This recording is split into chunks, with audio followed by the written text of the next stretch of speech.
Qui a tué Byron? Qui a tué Byron Griffith? Qui a tué Byron Griffith? La grande question, c'est pourquoi il avait été assassiné. On n'avait pas d'arme du crime. On n'avait pas d'ADN sur les lieux du crime. Tommy Tomlin et Corey Higgs étaient bien évidemment sur la liste des suspects. Mais Charles et Anthony, les amis de Byron, cachaient peut-être quelque chose. On connaissait Charles et Anthony depuis des années. Anthony était si gentil, si patient. Mon fils travaille pour lui et son frère. En tout cas, c'est ce que je croyais.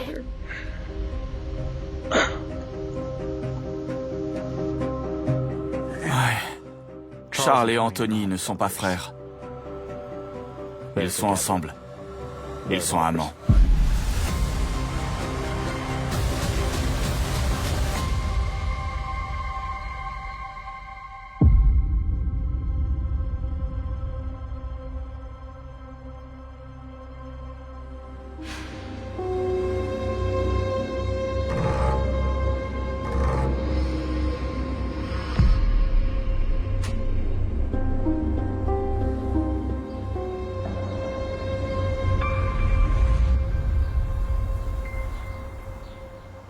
Anthony m'a demandé en mariage. On allait faire un mariage à la Humphrey Bogart au Rialto. J'ai mal à la tête.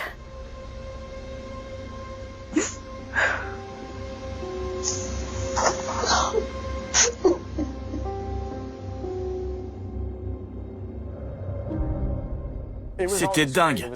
Quoi? Charles et Tony sont homo et sont ensemble depuis 24 ans. Et voilà que Tony quitte Charles pour ma mère, qui quitte mon beau-père qui nous a élevés. Non mais c'est quoi ce J'étais furieux. J'étais dégoûté d'avoir présenté Tony à ma famille. Et que tous les deux, ils l'affichent en l'air pour satisfaire leurs besoins égoïstes. Non seulement notre famille avait été fichue en l'air, mais le couple de Charles et Tony, boum, il avait explosé aussi. Je deviens folle. On a interrogé Laura pour voir si Anthony lui avait fait des révélations sur le meurtre de Byron Griffith. Anthony vous a parlé de la mort de Byron? Charles m'a dit... Il a dit quoi? Il a dit qu'ils étaient allés voir un ami pour déjeuner, mais qu'ils n'avaient pas pu rentrer dans sa propriété. Ils ont donc essayé de l'appeler et personne n'est venu leur ouvrir le portail et donc ils sont partis. Et le mec était mort. C'est tout.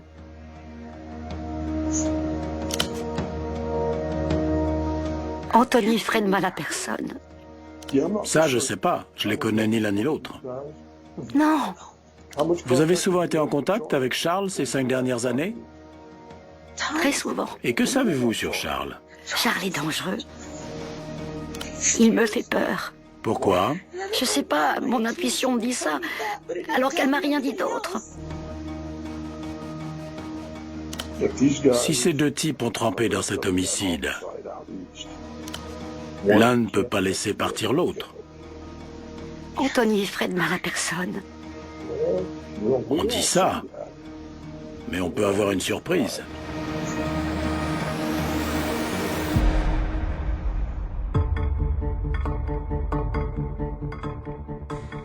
Quand vous êtes arrivés à Florence tous les deux, comment vous vous êtes présentés?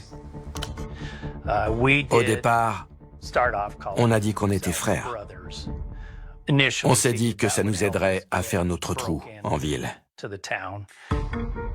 Oui, Charles et moi, on a eu une longue relation, mais il n'y avait plus de proximité physique entre nous. Durant les 10 ou 15 dernières années, il n'y avait plus de sentiments amoureux entre nous. Ça s'était étiolé bien avant que je commence à avoir des sentiments pour Laura.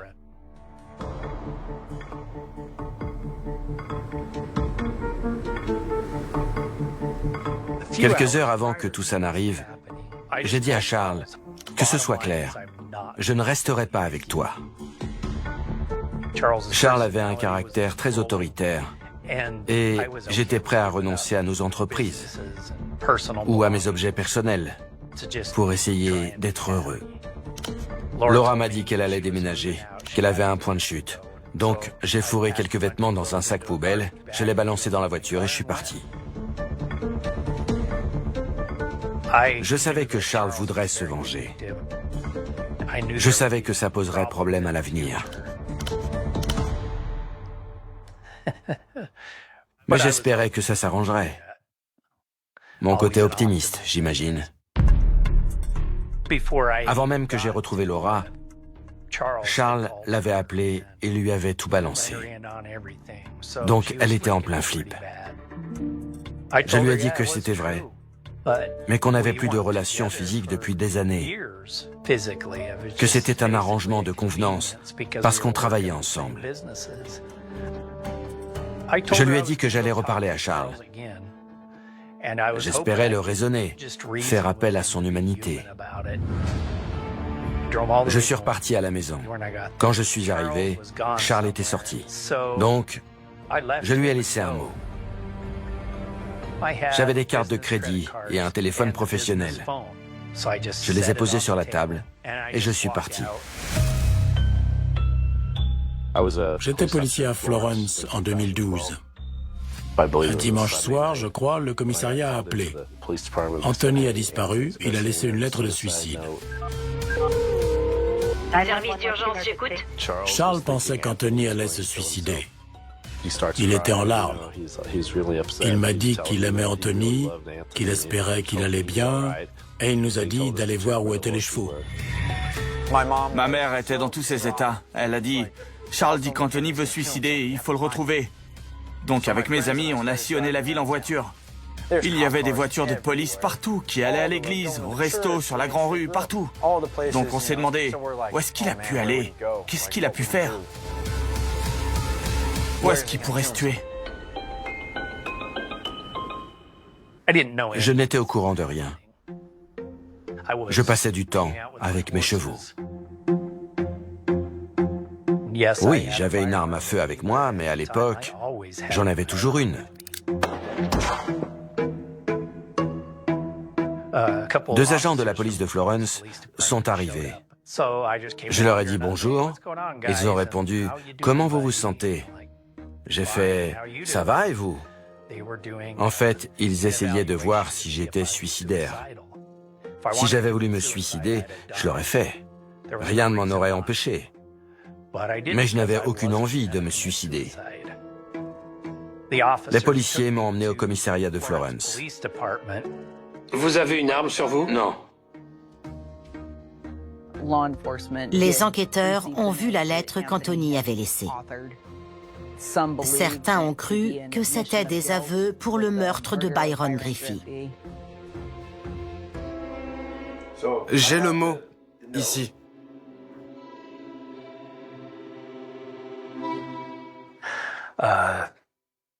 Ça dit, je ne tiens personne d'autre que moi responsable de mes actes.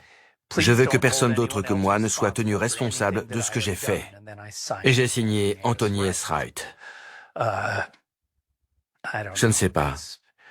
C'était un message personnel à Charles à propos de Laura. Rien de plus. Si j'avais su que le CBI le lirait, je l'aurais sûrement formulé différemment. On a amené Charles pour les interroger tous les deux. Vous vous souvenez de quoi on a parlé en octobre à propos de Byron? Oui. On peut éclaircir quelques points? Oui. Il y a des choses qui sont apparues ces derniers mois qui me préoccupent. Je commence par vous citer vos droits. Je suis en état d'arrestation? Pas du tout. Je veux juste m'assurer que vous n'ayez rien oublié d'autre. On avait découvert des incohérences dans leur version. On espérait que l'un se mettrait à accuser l'autre et révélerait des choses qui n'avaient jamais été dites. Vous pouvez pas avoir de preuves vu que j'ai rien fait. Vous avez quoi?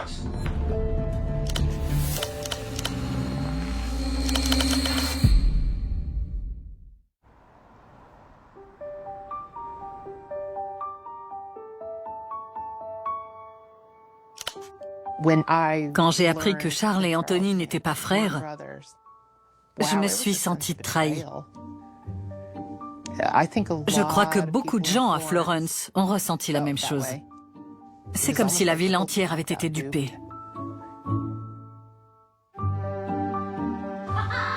Une seconde.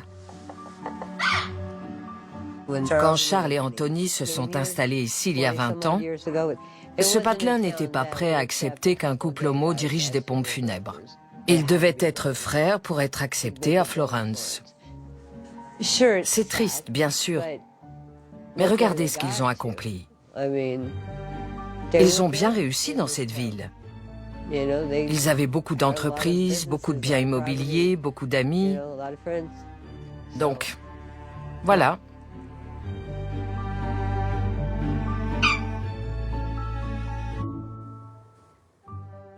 En tant qu'enquêteur pour le bureau du coroner du comté, il m'arrivait d'appeler des entreprises des pompes funèbres en pleine nuit. Donc j'appelais Charles Gibler pour lui demander de passer prendre une personne décédée. Et il me disait « Voyez ça avec Anthony ». Il tendait le bras et passait le téléphone à Anthony.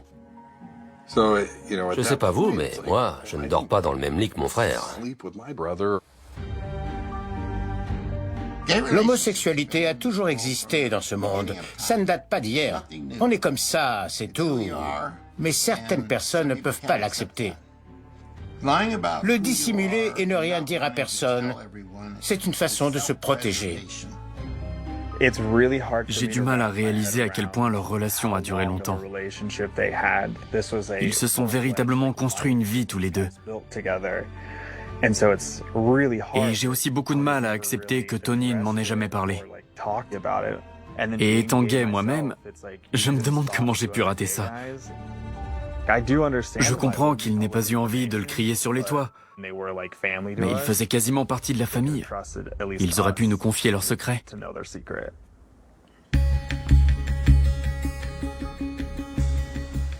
Tant que vous êtes là, il y a des choses que j'aimerais éclaircir, Tony.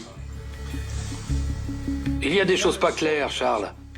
J'ai étudié vos relevés de portable et vos déplacements ce jour-là. Quand vous êtes partis de la ferme, vous avez dit que vous étiez allés tous les deux déjeuner à Pueblo. Il y a un trou d'1 heure dans votre emploi du temps. Pendant leurs auditions, Charles et Anthony ont dit avoir quitté Fowler autour de 13 heures. Ils sont allés à Pueblo où ils ont déjeuné dans un buffet-restaurant. Ils avaient un reçu. On a demandé au restaurant de nous fournir les vidéos de surveillance. Mais malheureusement, les images avaient déjà été effacées.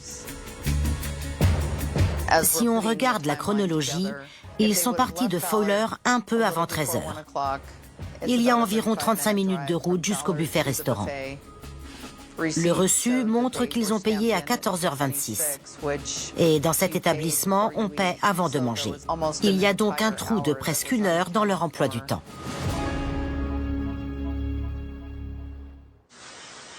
Il faut pas 1h30 pour aller de Fowler jusqu'au resto. Alors creusez-vous la cervelle. Vous avez fait quoi? Franchement, j'ai presque aucun souvenir de ce jour-là. Vous avez tourné en voiture pendant 1 heure? Avec pour seul alibi la parole de l'autre. Vous devez vous tromper. Vous vous souvenez de ce que vous m'avez dit le lendemain de la mort de Byron à propos du véhicule que vous conduisiez pour aller là-bas? C'était une Mercedes S500 noire, modèle 1997. C'était une grosse Mercedes noire? Oui. Ok. Voilà ce qui me chiffonne. J'ai examiné les vidéos de surveillance à plusieurs endroits. Vous n'étiez pas dans une Mercedes noire. Je peux vous dire exactement dans quoi vous rouliez. Je crois que vous ne dites pas la vérité là-dessus. Je ne vois pas du tout de quoi vous parlez. Ils disent qu'ils étaient en Mercedes, qu'ils sont allés déjeuner, puis qu'ils ont acheté un coffre pour leur bateau et qu'ils l'ont déposé au port de Plaisance. On avait des images de vidéosurveillance du magasin où ils avaient acheté le coffre. Les enquêteurs ont pu établir qu'ils étaient dans une camionnette Astro blanche. Ça contredit totalement ce qu'ils avaient dit sur la Mercedes. Imaginez de quoi ça a l'air. Le lendemain des faits, vous me dites une Mercedes noire. Anthony me dit une Mercedes noire. Puis j'apprends par une autre source que vous étiez dans un autre véhicule. Pourquoi nous mentir sur votre véhicule? Pourquoi mentir sur quelque chose d'aussi stupide que le véhicule qu'on conduit? Sauf si... Je ne pense pas que je mentais. J'ai dû me tromper. J'aurais juré que c'était la Mercedes. Comment ça? Pour autant que je me souvienne, on est allé là-bas dans la Mercedes noire. C'était honnêtement la voiture que j'utilisais le plus souvent. Mon cerveau m'a dit que je la conduisais ce jour-là parce que c'était le plus logique. Tony, vous me mentez sur le véhicule que vous conduisiez ce jour-là? J'ai dû faire erreur. Le lendemain, vous aviez oublié ce que vous conduisiez. Je n'avais aucune raison de me souvenir d'une journée complètement ordinaire. Ce n'était pas une journée ordinaire, Tony. Un homme est mort ce jour-là et vous étiez chez lui. Je ne le savais pas sur le moment. Je n'ai pas franchi le portail. Je ne sais pas quoi vous dire. Charles et Anthony semblaient avoir oublié le fait qu'ils étaient dans la camionnette blanche. Dans la camionnette, il n'y a que 2 places assises à l'avant. Charles et Anthony ne comptaient pas emmener Byron quelque part ce jour-là, parce qu'il n'y avait aucun endroit où un octogénaire aurait pu s'asseoir dans cette camionnette. Charles et Anthony n'étaient pas venus emmener leur ami déjeuner pour son anniversaire. Ils étaient venus assassiner Byron. Écoutez, on n'a fait aucun mal à Byron. C'est la vérité, je le jure. Charles et Anthony niaient tout en bloc. Donc, on a commencé à creuser. Et on a découvert de lourds secrets profondément enfouis. Je me suis dit que cette affaire devenait vraiment de plus en plus tordue.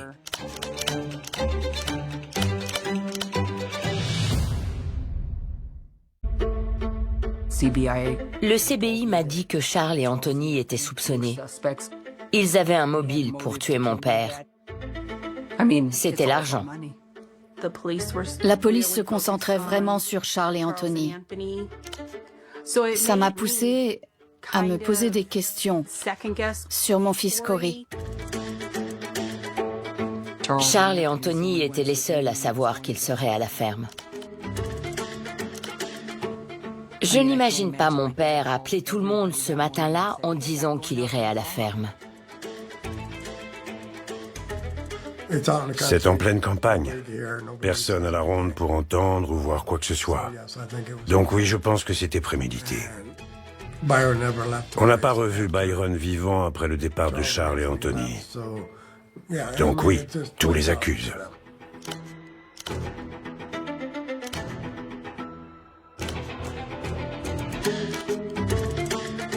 La ferme est très isolée. Aucun voisin n'aurait pu entendre un coup de feu. La version de Charles et Anthony commençait à prendre l'eau. Et au cours de l'enquête, on a découvert des détails pas très reluisants à leur sujet.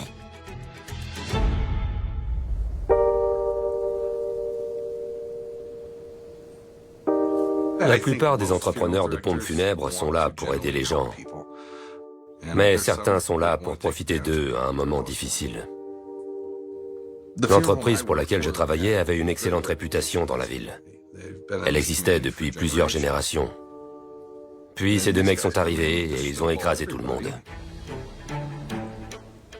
Les gens qui détestaient Charles et Anthony étaient les autres entrepreneurs de la ville, parce que Charles ne jouait pas vraiment le jeu. Un directeur de pompes funèbres se doit d'être professionnel. Quand on va chez quelqu'un pour emporter la dépouille d'un être cher, on ne se pointe pas en t-shirt. Mais ces mecs-là n'en faisaient qu'à leur tête. Charles se pointait en short cargo, en sandales. Je trouvais ça hallucinant, un tel manque de professionnalisme. Charles et Tony avaient le don de nous mettre dans des situations carrément limite sur le plan de la morale. Et ils nous demandaient de faire des trucs louches de temps en temps. C'était un peu comme être dans une mini-mafia. Charles était le parrain et nous, on était les hommes de main.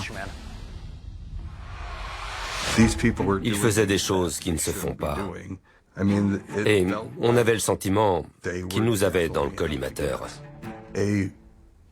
Une grenade fumigène a été lancée par la fenêtre dans notre chambre funéraire. Les grenades fumigènes ne courent pas les rues à Florence. Mais Charles Gibler était un grand amateur d'armes. Je n'ai pas de preuves, mais personne d'autre n'aurait fait ça. Et plusieurs années avant ça, la veille de la grande parade du jour des pionniers, j'avais amené la Packard de 1939 et la limousine Cadillac de 1938.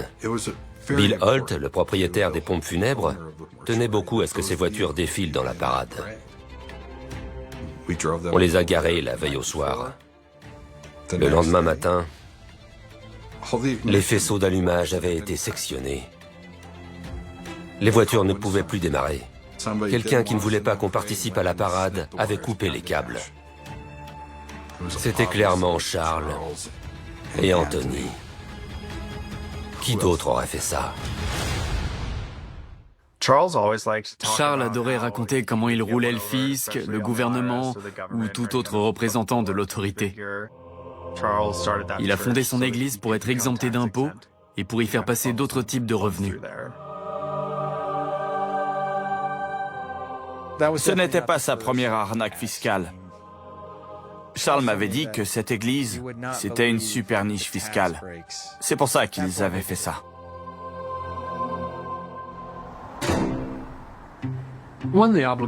Lors d'une enquête, on se renseigne sur le passé des suspects. Et on a découvert que Charles faisait ce qu'on appelle du catfishing. Il nouait des relations en ligne de nature clairement sexuelle, en se faisant passer pour beaucoup plus jeune qu'il n'était. Parlez-moi de ce jeune mec à New York. Sur les réseaux, il y a un nouveau truc pour faire des jeux de rôle. C'est juste un jeu. Le jeune ne savait pas que c'était un jeu. Non, c'est vrai. Charles endossait un personnage de croque-mort rock'n'roll. Il se faisait passer pour un jeune mec dans un groupe de rock qui bossait comme croque-mort. Donc il jouait à ça sur Internet avec des jeunes. J'imagine, je lui en ai parlé. Il m'a dit que c'était juste des jeux de rôle. J'ai dit ok. Il y a un pauvre gamin de 18 ans à New York qui a le cœur brisé. Il savait pas que Charles avait 50 ans. Il pensait qu'il en avait 25 et qu'il était super bien gaulé. Ce que faisait Charles, les cyberimpostures, la politique, l'église, le fait d'être évêque, tout ça, c'était du narcissisme. Il aimait se mettre en valeur. Il aimait qu'on parle de lui. Charles se considérait au-dessus de la loi. Ou plutôt, il se considérait comme la loi, parce qu'il avait son propre sens de la justice et il pensait que Dieu était à ses côtés. Et Charles aimait se vanter. Il disait, si je devais tuer quelqu'un, je lui collerais une balle de calibre 22 à l'arrière de la tête.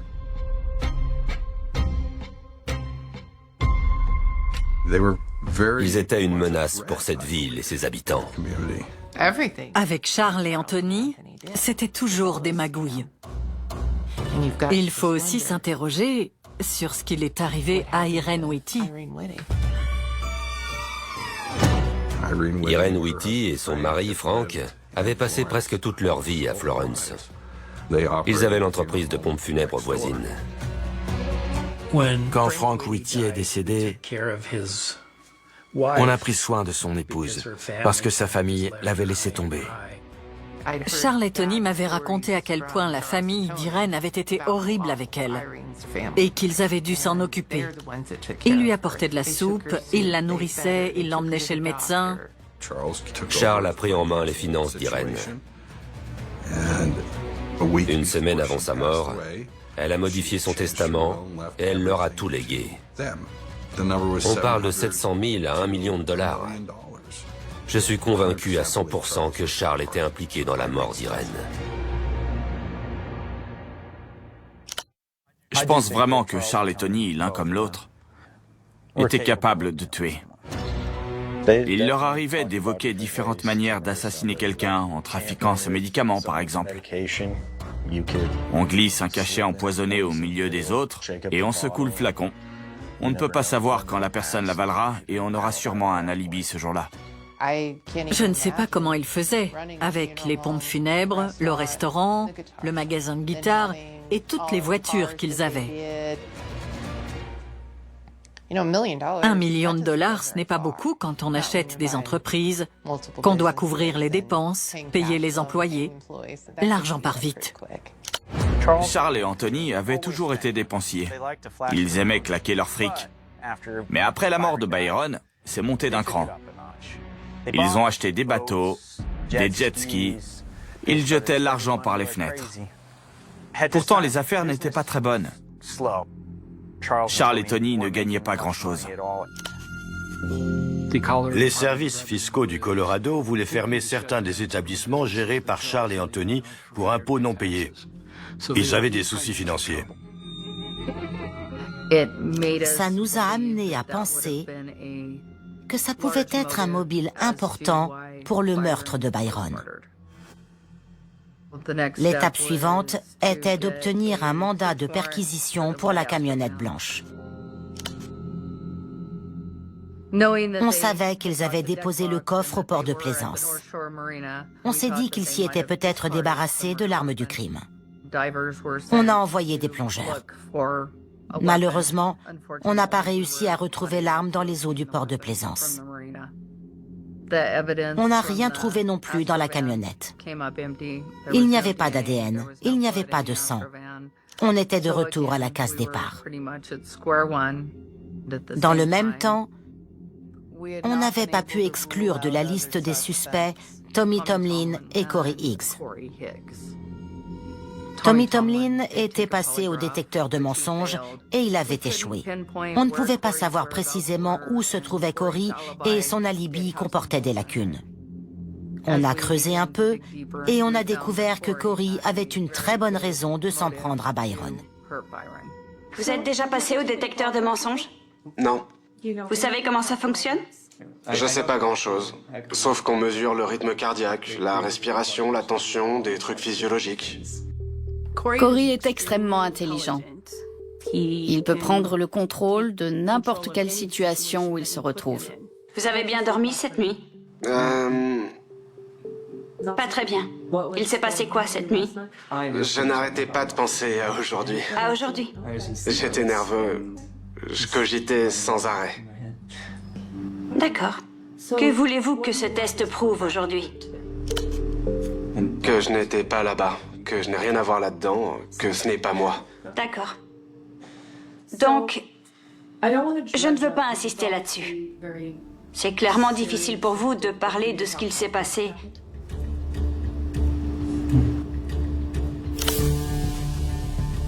Mais, objectivement, vous aviez une excellente raison d'assassiner Byron.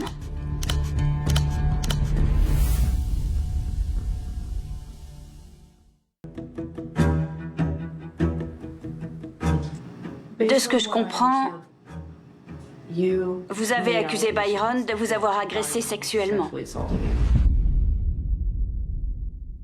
Corey Higgs était le fils de la belle-fille de Byron. Je le voyais toujours comme un ami, même si je savais qu'il y avait des arrière-pensées. De sa part? Ouais. Ça se passait très bien entre nous, si je faisais les choses sexuelles qu'il voulait. Mais si je refusais, alors Byron m'en voulait et ça me rendait la vie très difficile. Il devenait irritable, colérique, il ne m'adressait plus la parole. Et je travaillais pour lui, c'était mon job. Donc il pétait un câble. Et tout à coup, j'avais plus de boulot. Et alors... Aujourd'hui encore, je ressens des traces du syndrome de Stockholm. Donc il avait un côté sombre. Oui.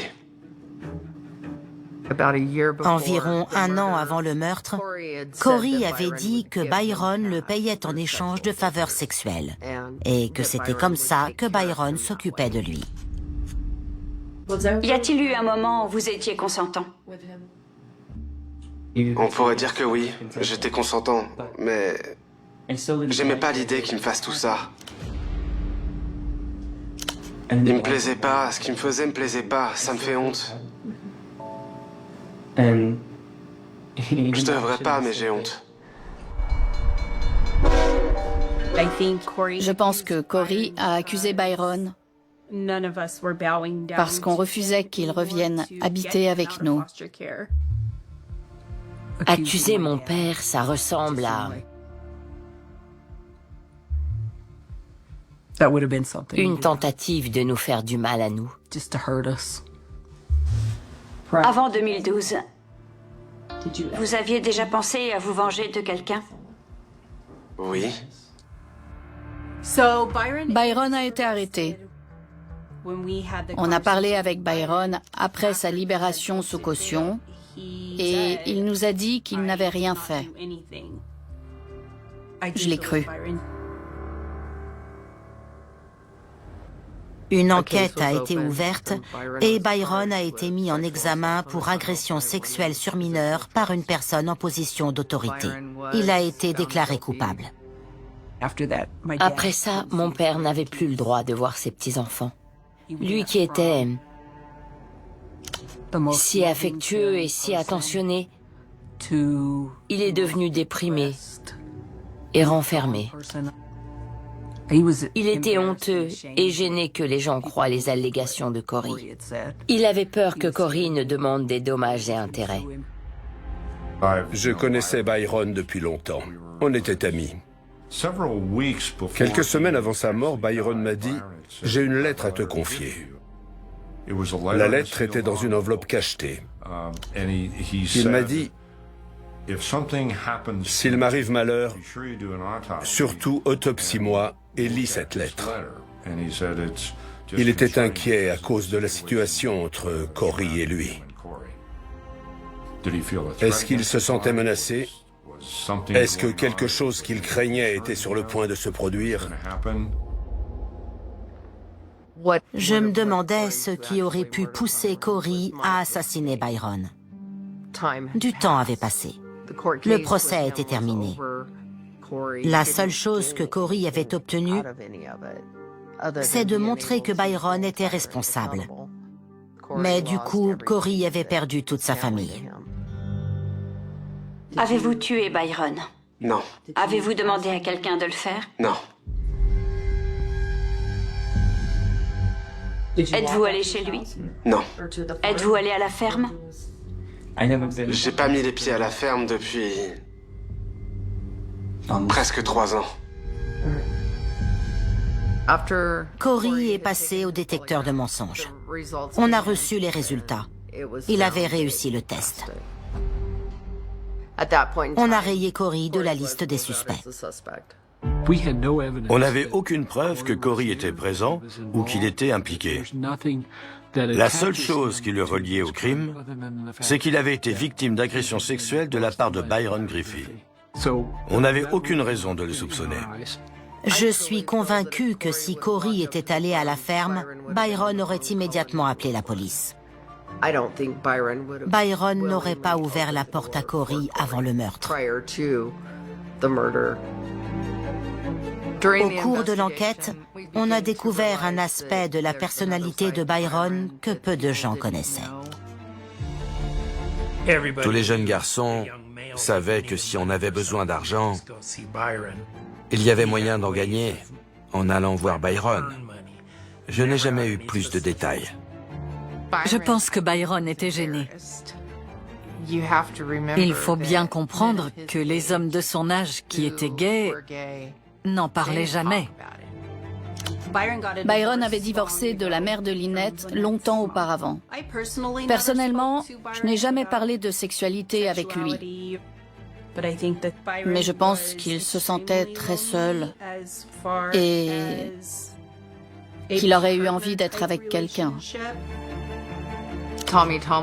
Tommy Tomlin était du genre à faire à peu près n'importe quoi pour de l'argent. Au fil du temps, on a appris qu'il avait une relation avec Byron qu'il nous avait cachée depuis le début. On a donc décidé de réinterroger Tommy.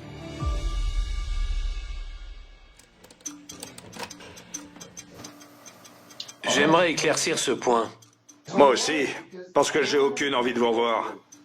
Alors aidez-moi. Il s'est passé autre chose entre Byron et moi. D'accord. Lui et moi, on avait des tendances homosexuelles. Je comprends. Ok. Je comprends. Merci pour votre franchise. Le dites pas à ma copine. Bien sûr que non. Ça n'a rien à voir avec le meurtre. D'accord. La relation entre Tommy et Byron allait au-delà de la relation employeur-employé. Tommy faisait des petits travaux dans la maison. Byron l'invitait à manger une tourte à la dinde en regardant un film porno. Byron le payait pour des faveurs sexuelles. On mangeait. J'ai mis un porno. Monsieur Griffey et moi, on a continué à manger. On a fini. J'ai enlevé mon short. Il m'a tripoté un peu, ça m'a fait aucun effet. D'accord. Je l'ai tripoté un peu, ça lui a fait aucun effet. Je m'ennuyais. Une copine m'a appelé. J'ai inventé une excuse. D'accord. Et je suis rentré chez moi. Ok. C'est tout. J'ai pas besoin de tous ces détails, mais ça s'est passé où? Chez lui. Chez lui en ville? Pas à la ferme? J'étais défoncé. Merci d'avoir dit tout ça. Tommy Tomlin avait des problèmes de drogue. S'il avait tué Byron sur un coup de folie, ça ne se serait probablement pas passé à la ferme et la scène de crime n'aurait probablement pas été aussi propre. On a donc décidé d'écarter Tommy de la liste des principaux suspects. Quel aurait été son mobile? Il aurait pu continuer à travailler pour mon père et à gagner de l'argent. Mais là, il n'avait plus rien. Je pense que Tommy n'avait aucune raison de faire ça. C'était une affaire très complexe. Mais on était tout près d'émettre des mandats d'arrêt contre Charles et Anthony. On était en train de rédiger les mandats d'arrêt et ils savaient qu'ils étaient soupçonnés du meurtre de Byron.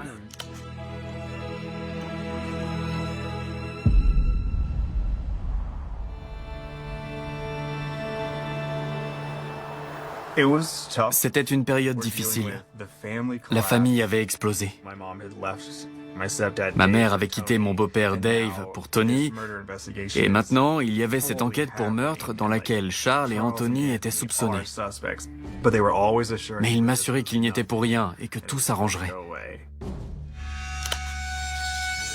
Charles était complètement miné par la colère, la peur, le stress. Ça se voyait à sa tête. Charles m'a appelé. Il m'a dit qu'Anthony l'avait quitté et que le lendemain, ils allaient être inculpés de meurtre et arrêtés. Il m'a dit de venir chercher les pièces de mon père. Le CBI m'a autorisé à y aller, mais j'avais peur. Je me méfiais de Charles. On savait que Charles et Anthony étaient accusés d'avoir tué Byron. Donc on a demandé à Harry Tomlin de venir avec nous, pour nous protéger. J'ai le droit de porter une arme à la ceinture. Donc j'ai pris une arme avec moi. J'étais leur ange gardien. Charles et Tony vivaient dans une belle demeure victorienne qu'ils avaient restaurée. C'est la première et la dernière fois que je suis allée chez eux. On n'a pas eu le droit d'entrer dans la chambre secrète. Charles et son ami ont tout apporté dans le salon. Quand ils ont apporté les pièces de 25 cents, il y a 50 États. Et mon père avait acheté 4 boîtes de chaque État. Ils m'ont rendu 60 boîtes. Quelques piécettes en plus. Rien comparé à ce qu'ils avaient emporté au départ. Mais Charles n'a pas dit un mot. Il n'a pas expliqué où était passé l'argent de mon père. On m'avait dit qu'il y avait $1 million en pièces, mais il en manquait une grosse partie. Quand Charles et Anthony étaient venus à la ferme pour emporter les pièces de Byron, ils avaient une camionnette. Charles et Anthony l'avaient tellement chargée qu'elle touchait presque par terre. Elle était au maximum de sa charge. Quand on a récupéré les pièces, on avait un pick-up normal et les pièces ne remplissaient même pas la moitié du plateau. Le pick-up était très loin de plier sous la charge. Charles répétait « J'ai quelque chose à te montrer ». Il voulait m'emmener à l'écart dans la salle à manger. Mais j'avais peur de lui. Je n'avais aucune envie de me retrouver seule avec lui. Harry veillait sur nous. Aucune d'entre nous n'a jamais été seule avec Charles.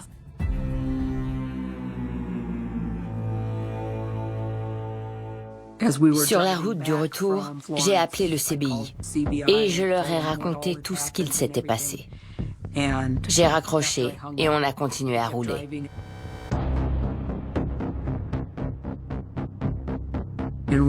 Quand on est arrivé au niveau de Pueblo West, la vitre passager a explosé.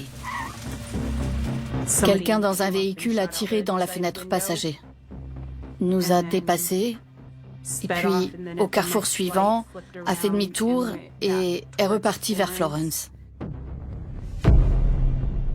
J'ai eu de la chance de ne pas prendre une balle ce soir-là.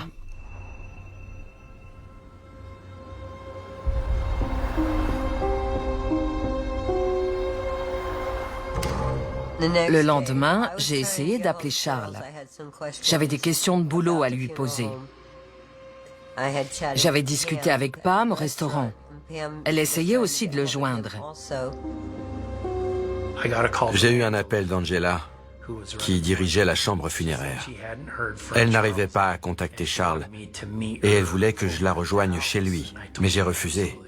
J'ai dit « Désolé, je ne peux pas ». Mais Tony a donné une clé de la maison à Pam. Et on y est allés toutes les deux. On espérait que sa voiture ne soit pas là et qu'il soit parti faire un tour, mais sa voiture était là. On est entré et on ne l'a pas trouvé à l'étage.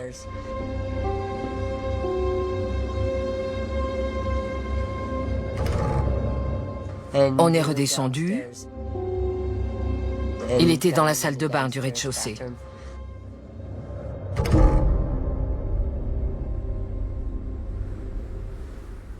Avec des amis, on passait devant chez Charles. Il y avait des ambulances partout. On s'est arrêté et on a juste eu le temps de les voir.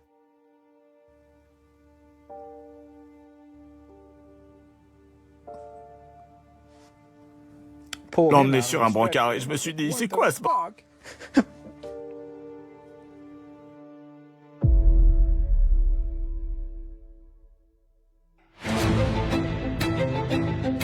Il y a beaucoup de questions sans réponse dans cette affaire. Ce serait bien si quelqu'un disait « C'est moi qui ai fait ça ».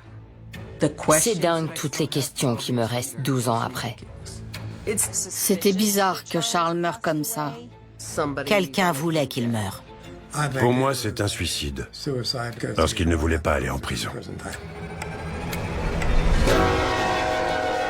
Une grande question sans réponse, c'est qu'est-il vraiment arrivé à Charles? Était-il impliqué dans le meurtre de Byron? Et qu'est-il arrivé à l'or de Byron? Où était-il passé? Où était passé tout cet or?